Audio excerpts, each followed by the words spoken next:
Welcome to Two Girls in a Pod, life's journey and everything in between. This is Christy. This is Sharon. And we have a guest with us today, Erica. And we are excited to have her on to talk about what's going on with her these days. Welcome. Thank you. It's so great to see you both. I'm excited. Good. Here you have this nice top on. I love Yes. this. Empowered women, because you do a lot of work with that, don't you? I do. I actually have a degree in sport management. So I was an athlete whenever I was growing up, military brat. So I, helped my mom a lot whenever my dad was gone. So learned from an empowered woman that, you have to do things to stay on your own 2 feet and keep on going. So I like to do that still in my own career. Awesome. Okay. So what do you do with a degree in sports management? Yeah. So it is a big umbrella degree, which they don't tell you originally whenever you graduate. So I actually originally wanted to work in baseball. I love baseball. Whenever Dad was deployed, it kept us together. So that was my path. I was like, yes, this is what I'm going to do. Actually did some work with the Colorado Rockies for a little bit, and I found a full-time opportunity with my internship. So I actually work at USA Football right now. I am working a lot on the girls and women's pathway for girls and women to be able to play football. So we're looking at an Olympic pathway and all these different opportunities for girls and women to really get into a game that's been so male dominated all of these for years. Right.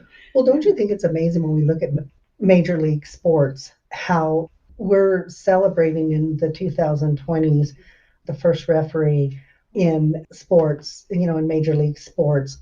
But that's okay. And I think the thing is that when we're looking at that, we feel like we've come so far. Mm-hmm. But when you look at it, it's really not. And and I keep thinking, when Becky Hammond was up for the head coach position, and oh my God, she's just phenomenal.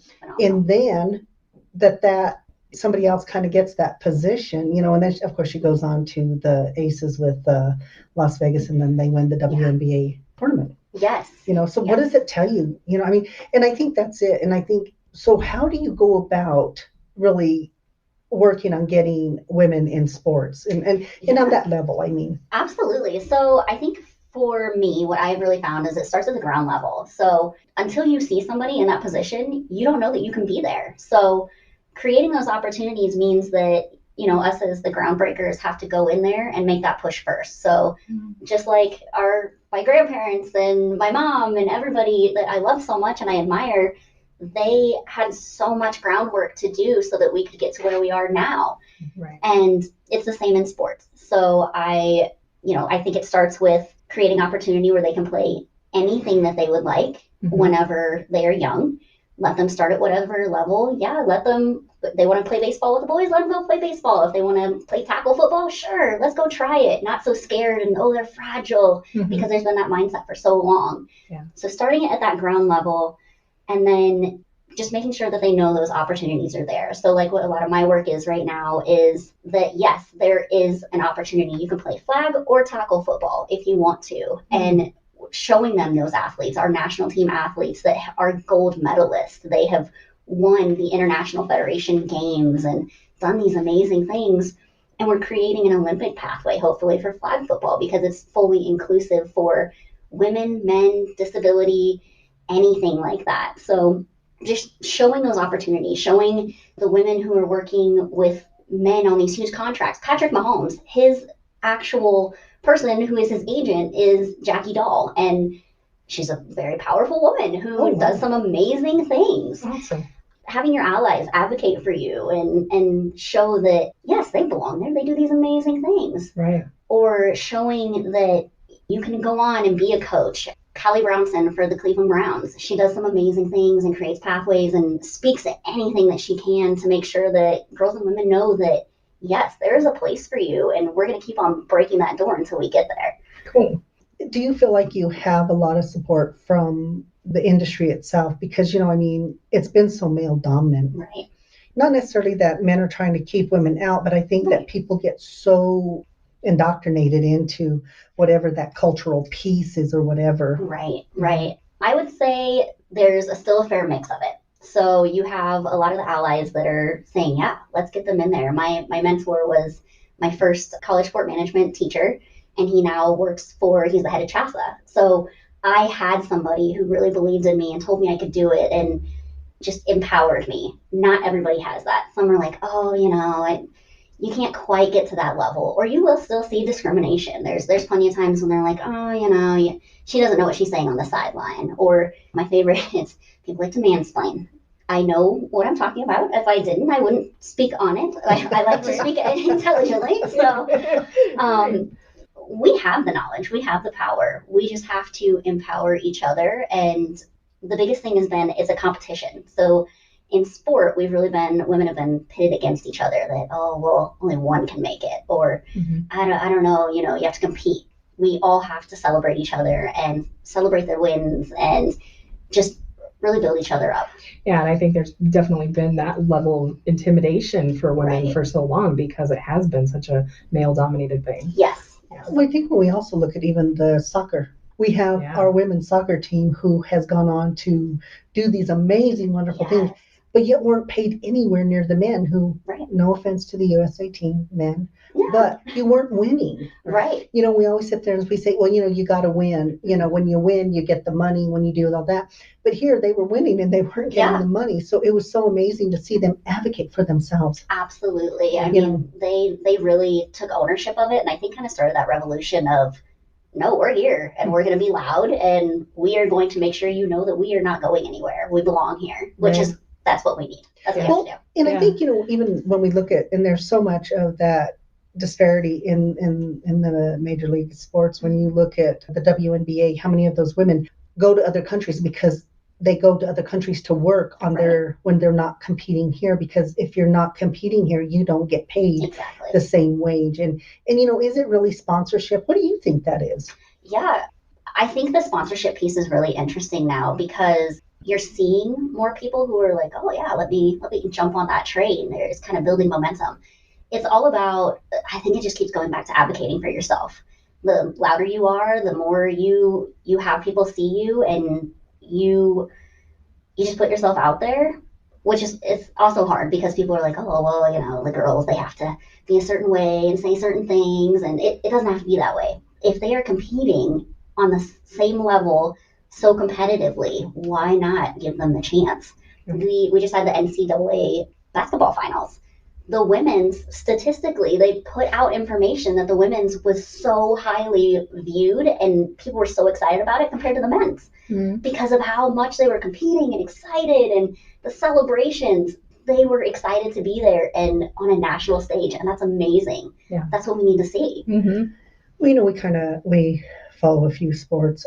We're big fans of MMA, and and one of the things we do see even there is you just don't see the women. And I don't think it's not that they can't do the draw. I think internally we have to have these companies who really believe in those women who are saying they have as big a draw as these men and we're going to compensate them for that. But I haven't seen that big payout for women. No. And like you said, like on the men's, you'll see all of the sponsorships on all their shorts and everything they're wearing. And you don't have as much the women. It's all the same couple. And well, and I think the thing is UFC took away sponsorship. Right.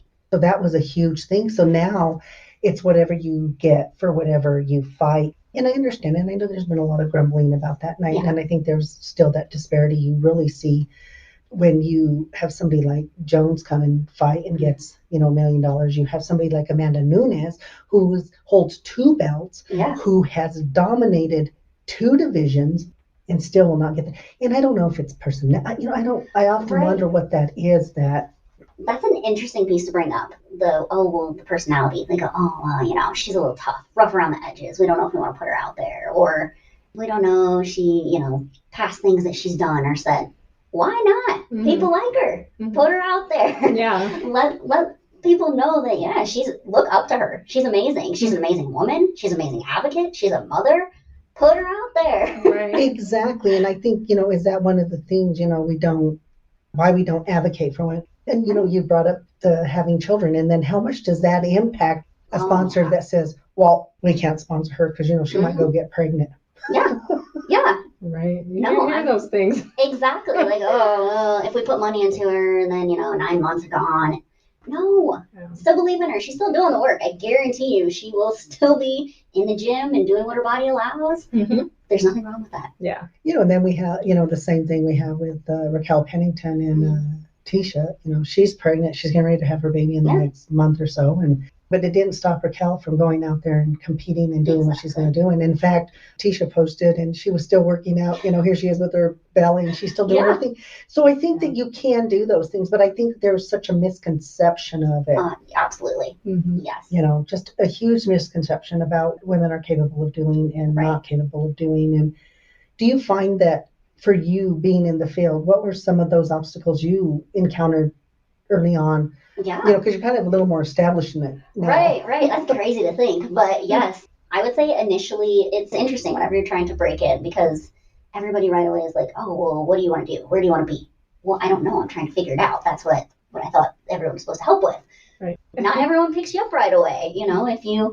If you are a typical male, they're like, oh yeah, there's a place over here. Or they kept trying to push me to ticket sales. I was horrible Girl Scout. I could not sell anything for the life of me. So no, I don't want to do ticket sales. But I had to really advocate for myself and believe in myself, because if I for a while there, you had the pandemic and then trying to get a job. I graduated in 2020. Right. So, oh, wow. Yeah, I never got to walk. It was crazy. But you have to, it really is about who you know. If I didn't stay in touch with my connections, my actual manager right now, I didn't even reach out to her. She's like, oh no, I remember. You made my life so much easier during our national conference. And that meant the world. So leaving an impression, just, going in, leaving the world better than you came into it, things like that. That's kind of what I try to do. But I would say some of the barriers would definitely be ageism. People looked at me and they're like, you look really young. I don't know. She's little. Okay. She's mousy. Which I'm like, okay, well, obviously you don't know me, but give her a minute. Yeah, like, you want to hear me talk? Here we go. I would say that would be like one big thing. Everybody looks at you and they're like, oh, I don't know. She might not fit the bill. What if people don't relate? Another thing would be I come off as just kind of little and, she has no, I'm very I will tell you what I think. I will empower people. I will speak to what I think. If I don't think something's right, I'm going to let you know. So, just giving people the chance. But definitely, I would say ageism was definitely a big one, which I was not fully prepared for, on top of being a young woman trying to get into it. So, right. Let me ask you this question. Would the ageism be there with a male, do you think? Right. I still kind of follow our alumni page and things like that. And it's interesting because no, I don't see it as much in males. They're like, oh, well, and I don't know if it's just maybe they're willing to, I don't know, for lack of a better term, kind of sell themselves into whatever they need to get there. And I could have done ticket sales, but I knew that wasn't for me. Why start with something that I know I'm going to fail at? I mean, come on now. If you cannot even sell Girl Scout cookies, because everybody wants a Girl Scout cookie. If you can't sell somebody and put a Girl Scout cookie in their mouth, that's not for you. Not for you. Sales is definitely. Yeah. Well, I knew where my strong suit was, and that wasn't it. I think that there's you don't want to get pigeonholed basically into staying in a position like that just because they think that that's all there is. So I think that it is important that you started off bigger than that. You're trying to break out of the ticket sales office. Yes. Yeah. So that's a good thing.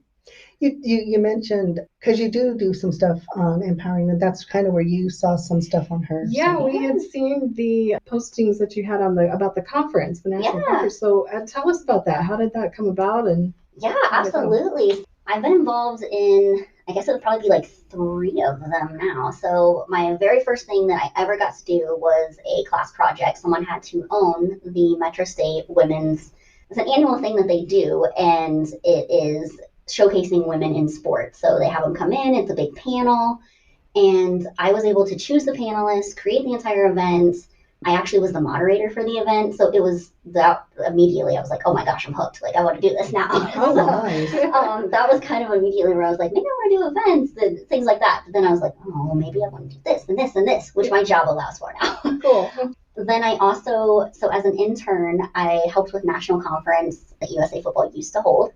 And they brought in speakers all around, big names and all these different people. And it was really exciting. Everyone was really excited about it. Then the pandemic happened. So we couldn't do that anymore.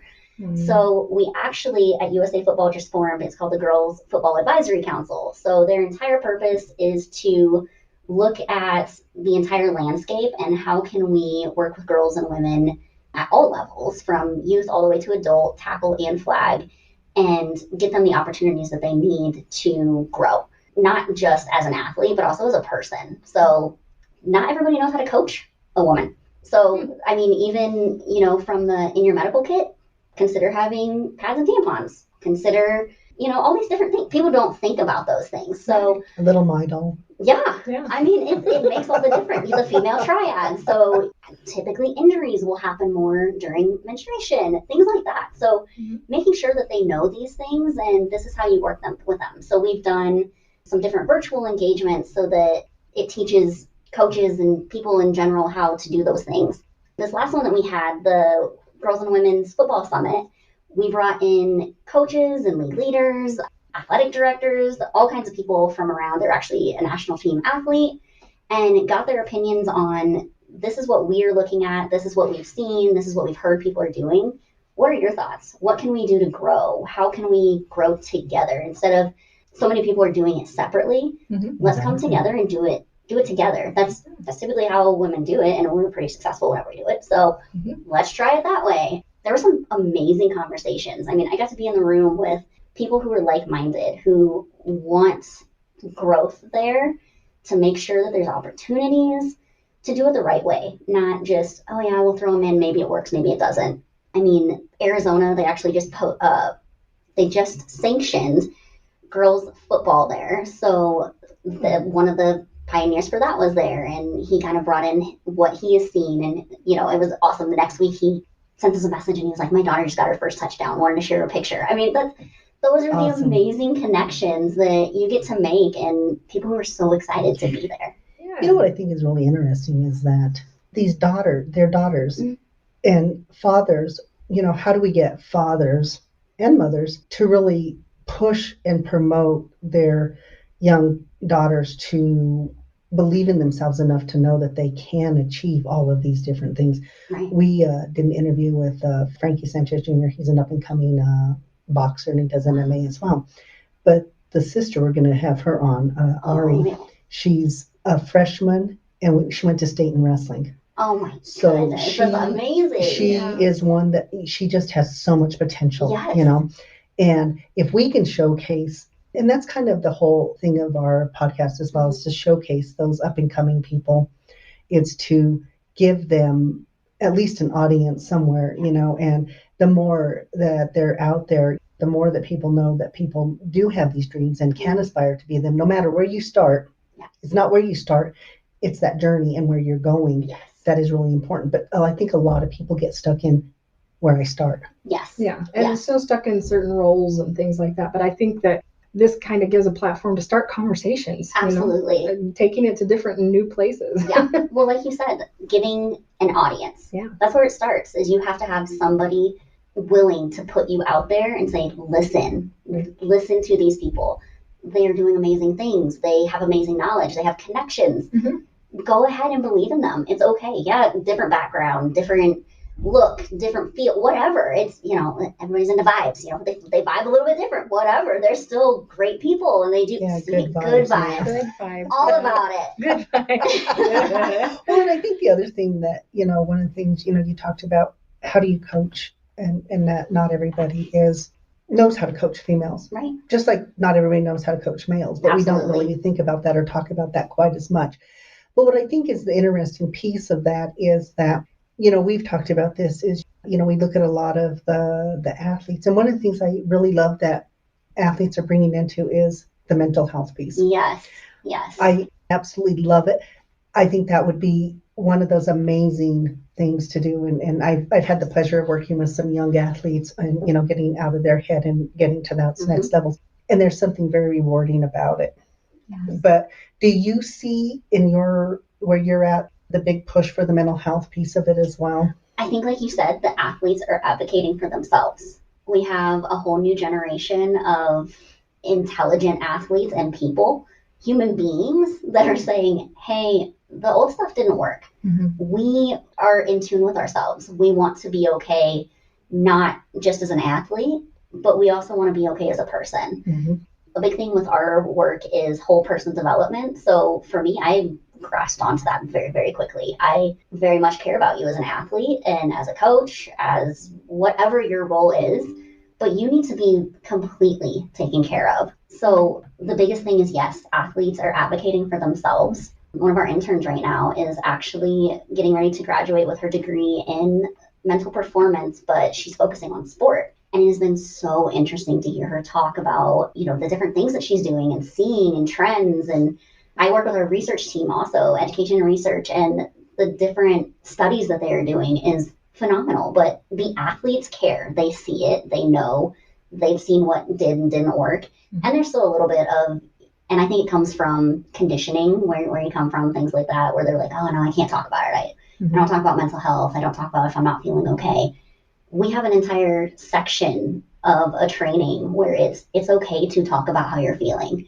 It's okay as a coach to ask them, hey, are you a little off today? Do you feel safe with me? Or is there someone that you feel safe that you can talk to? Or here's an anonymous hotline, things like that. So it is so important to make sure that they have those resources, because if they don't get it at home or from a friend or at school, wherever, a coach, they have to have somewhere safe to feel. If they don't, I mean, we've seen it. My grandma's a social worker. I mean, I've seen it where they needed that support. You have to be the person that you needed at that time. That's the biggest thing, is be who you needed whenever you were there. Yeah, exactly. And I think that, when we're looking at and I think that people don't understand, if somebody's paying you $20 million, they're expecting a lot from you. Exactly. So, you talk about an increase in anxiety. And that, I just always think, man, is there like this constant worry going on where it's like, oh my God, if I don't perform, am I going to lose my job? And there's so much. And also that thing of almost that perfectionism, and how many of them are hiding injuries or things like that. Absolutely. In order to not lose their income. Yeah.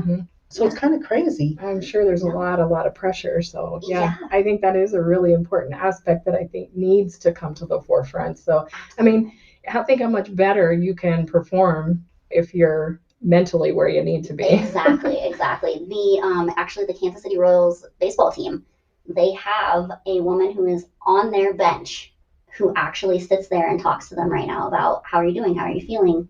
Let's go over this. That's the first team to ever do that in any sport, to my knowledge. Wow. That's so important. Yeah. Like you said, hiding injuries. I know that there was a player who had a hand injury, completely hid it, because if not, he's going to miss his position. Right. You're not there. You're not out there. There's the next person ready to take your spot. Yeah. So, and it's even more so for women. It is so competitive. Right. You're always trying to make sure that you're up and ready to go, because if not, you're going to lose out. So I think it's even more important to make sure that girls and women have that, because well, and I think it's because I think in the women's sports right now, the pool is so much smaller because we haven't had that thing where we've been building them up since elementary school or whatever. So the amount of women out there who are actually, when you have 50 guys who can be a running back and you only have 5. Yeah, exactly. A little more pressure to keep your position. Exactly. And I mean, Colorado now, they're working on a small district that is getting to pilot a program where they get to play, I believe it is just flag football, but not just flag football, it's still football, but they get to, some of these girls have really owned, I get to be a pioneer. I get to do this. That is huge. They know that they are part of something big. Yeah. That's how it starts. Yeah. How confidence building. Absolutely. Yeah. And when you were speaking of football, this was really interesting. I did not know there was a women's football team here. Yeah. And we found out when we went to Gay Pride. Yes. Because they were there talking about, hey, we're here. Yeah. This is us. We're here. We play. We're competitive. Yes. Right. Yes. And that's the problem. People don't know. They have no idea, because they don't get put on billboards and here's commercials and things like that. They have to work so much harder to be seen. But they are competitive. It's not, everybody thinks, older women, adult women play lingerie football. No, they don't. No, they do not. They will tell you, no, we do not. Uh-huh. We had our first annual summit last year, and one of the women goes, you don't want to see me in that. Like, you want to see me in my full pads and I'm going to tackle somebody. But no, I don't play lingerie football. I play real football as a woman. So that's amazing. Mm-hmm. You can't just pigeonhole them. Yeah. And you know, oftentimes the other thing people will say is, well, why as a woman do you want to be in a sport like this? Right. Do you often hear that? Oh yeah. You know, it's not as safe. It's how'd you get here? And so many of them, they have their own stories. It was, you know, I had a sibling that played, or I had a coach that encouraged me. I played soccer and they needed a kicker, so I went out there and I loved it. Yeah, there's absolutely the mindset of like, oh, well, you're too, you know, women are delicate and, you know, we don't want to hurt our little girls. No, let them go out there. They're strong, they're smart. Yeah. You know, you have so much technique that goes into it, and women think differently. So it's important to have them out there. Yeah. I remember early on when I was working in the school system, and one of my clients, she was a little girl, but she loved wrestling, and it sucked because nobody would wrestle with her because she was a girl. So she was winning everything, but all by forfeit. Yep. My sister was actually a wrestler in elementary school. She absolutely loved it. But there were like maybe one or two other girls. So they, of course, always had to compete with each other. And then she would always beat the boys, which, you know, boys, oh, you're bruising their ego early on. Oh, goodness forbid. But they learned we can whoop up on them. She actually had to compete with another girl once, and she was so good and so competitive that she could have probably been to a national scale at some point. But I remember Madison came home and she was like, Mom, I don't know. That girl was really strong. She rode me like a donkey until I submitted. And I was like, oh, okay. So they're out there and they're competitive and they're ready. I mean, at that level, that little girl probably isn't wrestling anymore, but she could have been on that state scale. That could have been amazing. Yeah.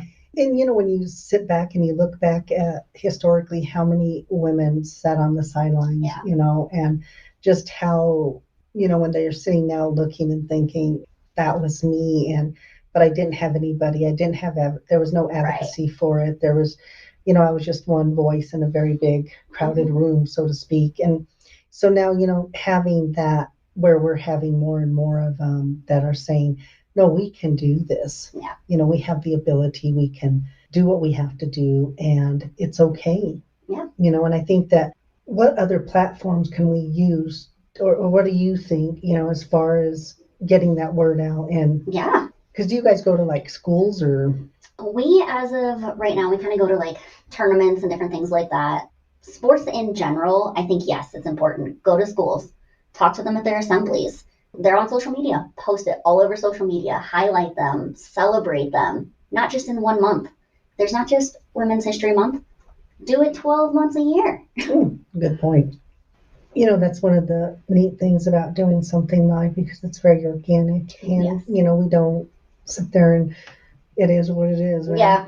But, you know, I think the thing is that being able to, you know, like you said, go to those things. And, you know, when you said that about women get we get a month or whatever, and, you know, what we do to promote all of that.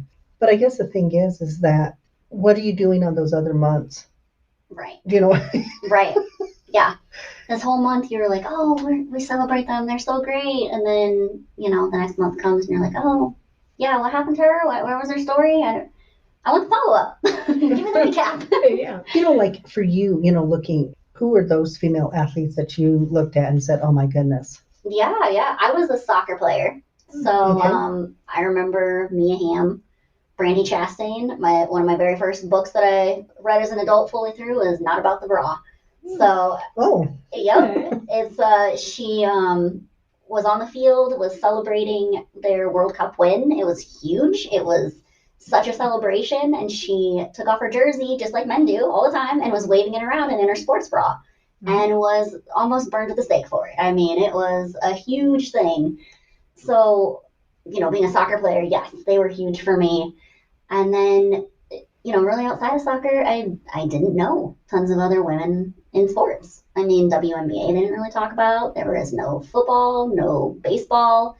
I didn't want to be, softball wasn't for me. I didn't want to be pigeonholed there, so I didn't really know any of them. Mm-hmm. So yeah, really that was, growing up, that was who I saw. That was it. Oh, what about you? What about me? Anyway, and I do this because, you know, Christy did not grow up in a sports environment at all. That's her. My sister did, and she is not a sports person at all. Really? Yeah. And so I am into it. I love baseball, and, you know, I just, and like she said, the MMA and that. So, I mean, I've changed a lot over the years, but my parents were not into it. I mean, it was just not something that was in our household at all. So I didn't play any kinds of sports or anything like that, but I really enjoy it now. Yeah. Well, she enjoys some of it. Yeah, that's fair. Is it more of the competitive piece that you enjoy now, or is it because seeing like different people there? What do you feel drawn in?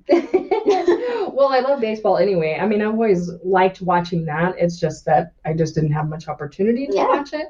But yeah, just and I love the push that of bringing women into the forefront of it. So a lot of times I'm reposting articles of this person's done this or that, you know. So that's really cool for me. Yeah. And I think it's really interesting because all this time she liked baseball, but she didn't like football. Yeah. Okay. I grew up the opposite. My family was very much into sports. We'd watch football together. We'd watch the NBA together. Yeah. We would, not so much the baseball, but liked it, would play it, did all that. Yeah. And so I grew up thinking, oh man, I really love sports. So, and I played basketball and stuff like that. But then, you kind of get out of it. But I was fortunate to go to CSU. So I graduated my undergrads from CSU. So I got to watch Becky Hammon play. And just her presence, even at that time as a player. Yes. She is truly amazing. And she has that leadership that you could just feel it on her. Yes. That was really cool.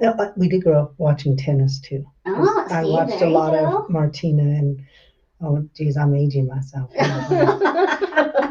I did watch a little bit of that when I was younger too, but and basketball a little bit. But yeah, I think the empowerment of it is what I'm really drawn to. I just feel like that, the achievement that people make through that and how it just excels with them, with their personality and makes just that much stronger. Absolutely. I mean, people love looking at like Serena. They look at her, Serena Williams, and they're like, Serena and Venus. She's powerful. Amazing. Yeah. She is a mom. She is a heck of an athlete. She's a Black, powerful woman. I mean, she's a whole package. She's amazing. And even when you look at Asuka, just this amazing powerhouse. But also what I really liked and admired about her was when she said, my mental health, enough is enough. Yes. The money, it's not about the money at this point. Mm-hmm. I've got to be okay, because if I'm not okay, I'm not up there playing okay. Exactly. You and haven't seen a lot of men come out and say that. It's more recently that they will. There was actually a Colorado Rockies player who took some time off. He just signed a big contract. He was ready to come back. And he goes, nope, my anxiety is not good. I'm not in a good place. I need to take some time. And they were like, all right, cool. Mm-hmm. So it's important. I mean, I think we do work on empowering women on their mental health side a little bit more in sport. Mm-hmm. But it's important to make sure that we're doing it for men too. Right. You can't leave them out. They do feel those way. And there's so much pent up things because they haven't been asked for so long. Yeah. Well, we did a podcast on men's mental health and just kind of the injustice of it too. Yeah. Men have to get their stuff right too. Mm-hmm. If you want, I tell the men, that I work with, your children, your wife, your family, they want you to be around for a while. But when you don't deal with your mental health issues, you're taking time off your lifespan that doesn't have to be there. Absolutely. And then, it's how can we work on changing that it's so ingrained. Yes. It's Isn't one that of crazy? It keeps happening. Mm-hmm. And it's like, how? Because we're having the conversations more. So what is it that we need to shift? Well, I think what I think it is we have that on this end, and then we have women trying to get into these sports. Yeah. And it's the same thing, this thing of being ingrained, this generational thing of this thought process of, no, you're a girl. Mm-hmm. You don't do that. You don't run as fast as boys. You don't, all of these things that you hear a lot of. Mm-hmm. I think there's a strong message about gender roles, Yes. And that just plays out over time and really works on people's thinking around, especially with sports and especially for women, but for both. Yeah, no, absolutely. I mean, the gender roles of this is what boys do, this is what girls do. And, they're growing up in this environment where things are changing. There's a bigger conversation. So, I mean, it's important to take care of everybody. So, I mean, almost like empowered people empower people. Well, and I think that's true. I think for women, and, I tell women it's not about a competition, even though I think that that's also been something that's been kind of indoctrinated We're into very competitive. women. You're going to keep, and instead it's not, you don't compete with the woman next to you, you empower the woman next to you. Yes. And it was funny because we had done an interview with Parissa, and she does hair, and she has this fabulous story. She's from Iran, and just her journey and being successful now. But she was talking to her husband one day, and it was so funny. And this is the difference in this mentality, because she was telling the other one what to do, and he goes, "Why are you giving away your secrets?" Because and she's there like, because I want them to be successful too. I'm trying to help. I thought I was doing the right thing. Yeah. But just that different mentality. Yeah. You know what I mean? And it's that competitiveness, and it's that thing of, if you have a skill, share that with somebody. Absolutely. If you're a good athlete, help the next person become that good athlete. And I think that's what I really like about Frankie Sanchez. He is the coach. He mentors his kids. He was a boxer. He was a wrestler. So now he has Frankie Sanchez Jr., who is up and coming. He has this amazing talent set. But he didn't stop with him. He does the same thing for his daughter. And the brother helps too. So it's such an amazing thing to see. Yes. It's not, he didn't sit there and say, well, honey, you're a girl, you can't do this. No. Didn't you find that kind of, you could feel that whole thing when we were talking to them? Yeah, it's a whole family unit, and they really do support each other. That's and I think amazing. that's really cool. I think that's kind of like what we were discussing, though. Like, that's the kind of shift that needs to happen. Yeah. That entire support train almost. Yes. And that's amazing. I mean, everybody needs that. Yeah. So it's. And, I think the thing is though, there has to be, it doesn't matter how good somebody is if they don't have anywhere to showcase it. Right. It just doesn't matter. Like the little girl who wanted to be the wrestler. It didn't matter if nobody's going to wrestle with her, because she wrestled and beat the boy, and that was it. Yeah, exactly. I mean, you have to have, like you said, you have to have the platform, you have to have the audience, and you have to have somebody willing to give that audience to you. So, creating the opportunity on the youth level, go ahead, go try it. Whatever you want to do, go try it. And so many of them are also at the youth level bound by seasons. So yes, I'm a soccer player, but soccer interferes with softball, or, then I can't go try out and maybe be a kicker for a team because I already have this skill, so then I can translate it over here, different things like that. So they're bound by those different already like odd norms. Yeah. And then at the adult level, I mean, you have to still have the platform. They haven't had the opportunity in the past. So having that platform, having somewhere to go with it, having people to talk to, and then just getting your word out. I mean, it's amazing that you all are doing something like this so that you can get the word out, and you're seeking out these people that really care and really are trying to make a difference. So that's huge. Those are the things that are needed to push forward. Yeah. And I think the thing is that we need more of it. And I think that, and I think any voice, it starts with one voice, and then it goes to the next. And, I think when we see these movements and these kind of things, it's those people who continue to say, I'm not going to stop. I'm going to continue no matter what my size is, or, how you perceive me. Exactly. Exactly. That is part of it. I mean, no matter how old you think I am, what gender I identify, whatever I look like on the outside, maybe I'm big, maybe I'm little, you don't get to define that for me. Let me figure out my own limits. We are our own biggest critics. We always will be, always have been. So you have to get outside of your own mind, but you have to have people that can tell you, yeah, you can do that. Well, and I think that's a good point. When people sit there, and so much of the time, I think we do have people who try to define us. And then we get so caught up in somebody else's definition of us. Yes. We don't get to really fulfill those things that are important to us. When you started this journey, like you said, you weren't told this was such a broad. Right. There's so many different things to do, and specializing in something. But even now, I couldn't tell you what the heck I want to specialize in. I think it's all interesting. I love the events and getting to work with people, and the legal side of it, the research. It's all so interesting. So why not be part of it all? Yeah. So you're doing this now. So this is a full-time job for you? It is. Okay. So what does that look like, though? Yeah. So I am actually really lucky that our company is fully remote. It happened after COVID, of course. But I get to work from home, and my dogs are my best coworkers that I could ever ask for. So they're cool.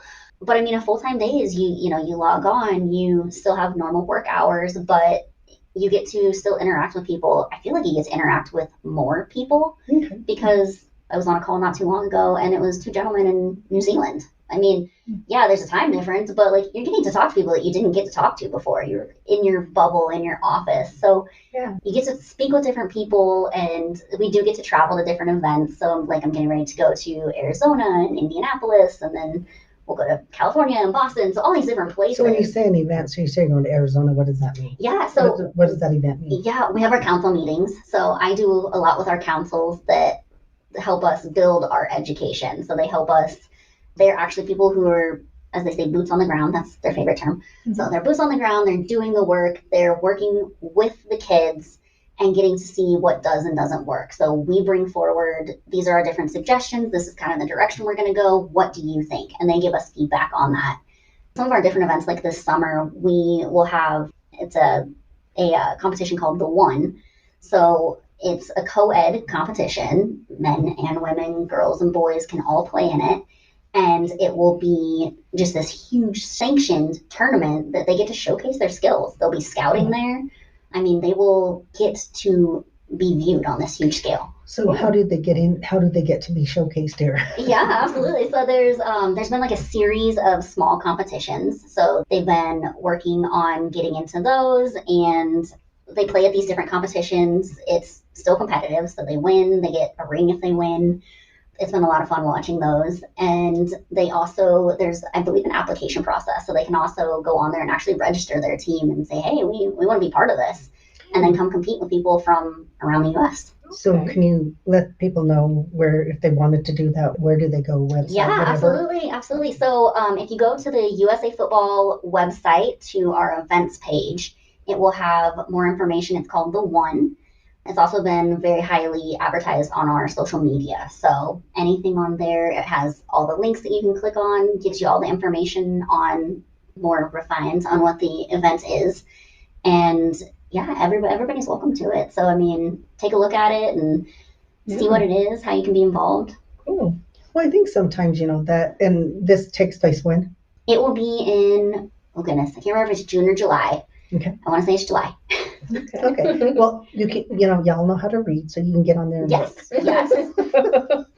get on there, check it out. And I think that's kind of cool, and you also have a Facebook page? We do, yep. So USA Football has a Facebook page. Also, our national teams have their own page. So you can follow the men's and the women's national team, and they post their own content. They showcase different people that are up and coming. We actually just recently announced our national team athletes. So go on there, check them out, follow them. They're amazing people. I mean, they are not only athletes, they're also advocates, and they also have normal jobs. They're parents, they're kids, they're students. They're amazing. So. Nice. And I think that's the thing, it's so amazing when you really can have it all. And I think some people have this idea, I can't do this because I have to compromise this or whatever. And I think there's a balance in it. I think you really can do it all. I think you can be a parent. You can still be an athlete. You can do all of those things. We have the ability to be whatever we want to be. And it's just a matter of, having those building blocks. And I always tell people, if a child has a desire to go to college, the desire is important, but then it's the building blocks to get them there. Yes. And, if you can be one of those blocks, then be one of those blocks to help people to get where they need to be. Let's start in the youth. You know what? Even if you're not in your youth. Yeah. Hey, if you're already graduated and everything, you're sitting there saying, you know what? I think I could play football or soccer, whatever it is. Yeah. Go and do it. There's a lot of intramural sports and absolutely anywhere you can get it. I think you just go out, do it. And we talk about that, the importance of being active, do something, get out there, do something. And, I think that you're, being able to showcase some of this stuff for people, I think is going to be really important. And also showing them that, it is not about somebody else to define you. Yes. And they taking that stand. So you're doing this now, but you really don't know where this is going to take you or where you really want to go. Yeah. I still the future unclear, constantly trying to learn and see all the different avenues out there. I love working for a nonprofit right now. And like I said, we're kind of working towards a hopeful Olympic pursuit with flag football. So we'll see where that goes. Yeah. My biggest thing going into sport was, and really anything that I did, I just want to make a difference. Just make somebody's life better, let them know that they're doing what they're doing okay, whether it's who I'm working with, my coworkers, the athletes. I also worked in healthcare, still have a huge passion there. So sometimes I get to work on that stuff. Just making sure that people feel safe and that they're happy, and that, I guess, keeps coming back to empowerment, making sure that they're empowered and they know that they belong wherever they want to be. So yeah. And I think that's a good thing. And once again, empowered women empower women. And I think that's important. I think men, no disrespect, we all kind of have your empowerment going on, especially we're talking about in the sports industry. Mm-hmm. But I think that is such a really key thing. Empowered women empower women. And it's so awesome that you came on today and kind of, because I think even, somebody out there listening goes, oh my God, I didn't even know there was a career in that. Yeah. Right. There's so many different avenues. I mean, never pigeonhole yourself. Don't let anyone tell you like, oh no, there's only this, X, Y, and Z. You can only do ticket sales. It's not true. Mm-hmm. It's not true. Just because you're a Girl Scout failure, it's not true. There's so many different avenues. And a lot of the women who are in these positions are willing to help. And so are a lot of the male allies. Absolutely. Don't be afraid to go out there, put yourself out there, shadow people, get the experiences, build your network as early on as you can, because that is what is going to help in the long run. Yeah. And remember, when you do find those mentors, remember to have gratitude for them. Absolutely. Absolutely. And then if you get that mentor, then by all means, return the favor, mentor somebody else. Those things are so important. And I don't think that we talk enough about the mentorship and why it's so important. Absolutely. I mean, those are the people that you can lean on whenever it's hard. You can talk to them about pretty much anything. They've usually been where you are, or they can kind of guide you, get you in touch with people. But I think like the biggest thing that resonated with me there was gratitude. Make sure they know how thankful you are for them, because usually they are doing it out of the goodness of their heart. They truly are just genuine good people. Make sure to tell everybody how much you appreciate them, because that is something that lacks anymore. Yeah, and they probably are doing, the mentorship based on the fact that they have such a passion for it, and that's a way of paying it forward. So yeah, definitely having gratitude for that. That's important. So once again, thank you so much for joining us today. Hopefully it'll inspire some little girl out there to say, hey, I can do that, and I'm going to do that, and let's make it happen. So once again, Erica, thank you so much. Thank you. I really appreciate it. And thank you so much for everybody for listening. We hope that you guys have a wonderful week, and we will be back next week. Thank you so much. Thanks.